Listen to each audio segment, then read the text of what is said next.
As pessoas criaram uma falsa dicotomia quando se fala de aborto, inclusive no plano internacional, né? Que é essa ideia de que ou você é pró-vida ou você é pró-escolha. Né? Ou seja, ou você é a favor do nascimento, e o aborto, portanto, é imoral. E não existe muita discussão sobre isso, né? Aborto é assassinato, é um dos imperativos desse povo.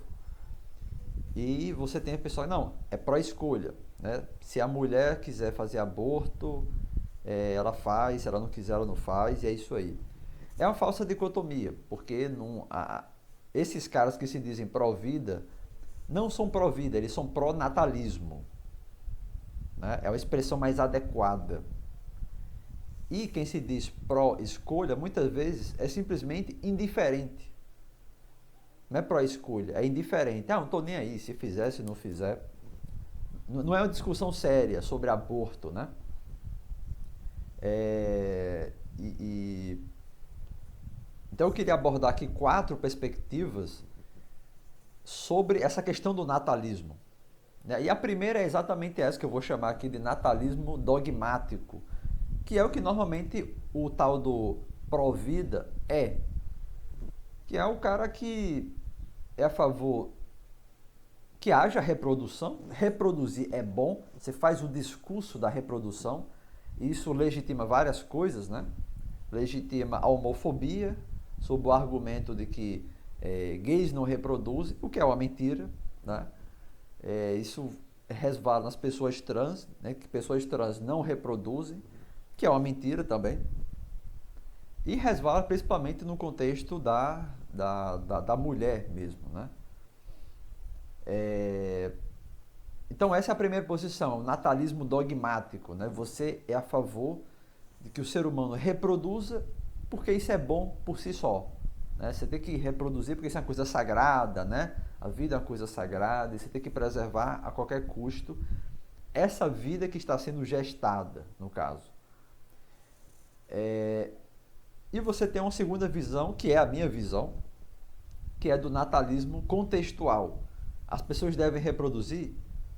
Sim, devem reproduzir, mas depende do contexto. Simples assim. Né? Não é qualquer pessoa que deve reproduzir. E sempre foi assim. Né? Em qualquer sociedade. Nem todo mundo reproduzia. Nem todo mundo reproduziu. Seja por razões militares, seja por razões religiosas. No mundo ocidental, principalmente a figura do clero, né? O padre, o papa, essas pessoas não poderiam reproduzir, não podem reproduzir. Ou seja, as pessoas devem reproduzir, porém nem todo mundo. Vai depender do contexto e colocando a perspectiva mais secular, vai depender da renda da pessoa, vai depender da personalidade da pessoa, vai depender se a pessoa tem alguma síndrome ou deficiência, né? Ou simplesmente a pessoa não tem vontade nenhuma de ter filhos. Então vai depender do contexto. E existe também a posição antinatalista, que eu dividi em 2 também, o antinatalismo drástico e o antinatalismo parcial. O antinatalismo drástico é a ideia de que as pessoas não devem reproduzir e ponto final. Porque o ser humano é uma desgraça, né, para o planeta e tal, o ser humano deu errado, é um projeto que deu errado, então ele deve parar de reproduzir e acabar. Ou seja, no fundo o antinatalismo drástico aqui é uma espécie de misantropia, né? É um ódio ao ser humano. Então seja pelo aborto, parando de reproduzir, seja as pessoas envelhecendo e morrendo, e assim o ser humano se esvazia. Né?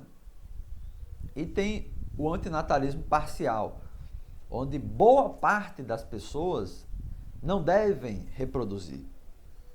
Né? Vamos supor 50% talvez. Né? Existe um problema ligado à demografia, né? A controle de natalidade, ao excesso de pessoas, digamos assim, no mundo. Tem 7, 8 bilhões de mundo, então as pessoas, não todo mundo, mas boa parte da população deveria parar de reproduzir. Né? Deveria colocar fim à ideia de reprodução para que a humanidade consiga ter alguma estabilidade, digamos assim, do ponto de vista da sustentabilidade ambiental, a questão da alimentação, a questão da segurança. Bom, eu não acredito nisso. Né? Como eu falei, eu defendo a visão do natalismo contextual. As pessoas devem reproduzir, a humanidade deve continuar existindo, porém depende da pessoa. E essa visão do antinatalismo drástico, por exemplo, é só misantropia. Você quer que a humanidade acabe e é isso aí. Né? Então não concordo com isso. E esse antinatalismo parcial, por mais que seja interessante, né, e é óbvio que o número de pessoas que existe no mundo influencia na prática, né, na existência de outras pessoas e no rumo que a política vai tomar. Porém, já existe alimento para todo mundo, já existe moradia para todo mundo. As questões ambientais, elas estão ligadas muito mais à política econômica ou economia política, à situação geopolítica do mundo, do que o número de pessoas que existem. Né? O que a gente precisa não é parar de reproduzir. Né? O que precisa é uma coisa que os liberais, particularmente, odeiam e transformaram num palavrão, que é regulação. Regulação, fiscalização, controle. Né? Como o discurso liberal é sempre uma coisa liberdade, liberdade, liberdade, a gente precisa de liberdade, então as pessoas podem fazer qualquer coisa, né? Transformando liberdade numa coisa irresponsável. Então a solução não é parar de se reproduzir. Né? Eu, particularmente, não quero ter filhos, nunca tive interesse em ter filhos, por uma questão meramente individual. Né? Não tenho desejo disso. Agora, eu não vou fazer um discurso antinatalista, isso não faz o menor sentido, porque não é essa a solução para muitos problemas. É você ver o impacto da demografia e criar políticas a partir disso. Né? E como eu já falei, já existe alimento, moradia para todo mundo. O que não existe são uma estrutura adequada para lidar com isso. Seja na coleta e na produção de lixo, né? Seja na distribuição de alimentos e na questão da moradia. Já existe a possibilidade disso acontecer. A gente já poderia ter abolido a fome, mas por interesses do capitalismo, do rentismo, do corporativismo e por aí vai, de grande indústria, né? Essas coisas não vão para frente. Daí surgem essas soluções aí, digamos assim, neomalthusianas, né? De você querer... Não, o ser humano tem que parar de reproduzir. E por acaso, são só as pessoas pobres que devem parar de reproduzir. Os ricos continuam na deles lá, né? Então, eu queria colocar essa reflexão aqui, porque é um tema interessante, essa questão da reprodução, do natalismo e tal. E normalmente as pessoas acreditam nessa falsa dicotomia, né? De ou você é pró-vida ou você é pró-escolha. O que é uma mentira, não existe pró-vida, ninguém é pró-vida. Né?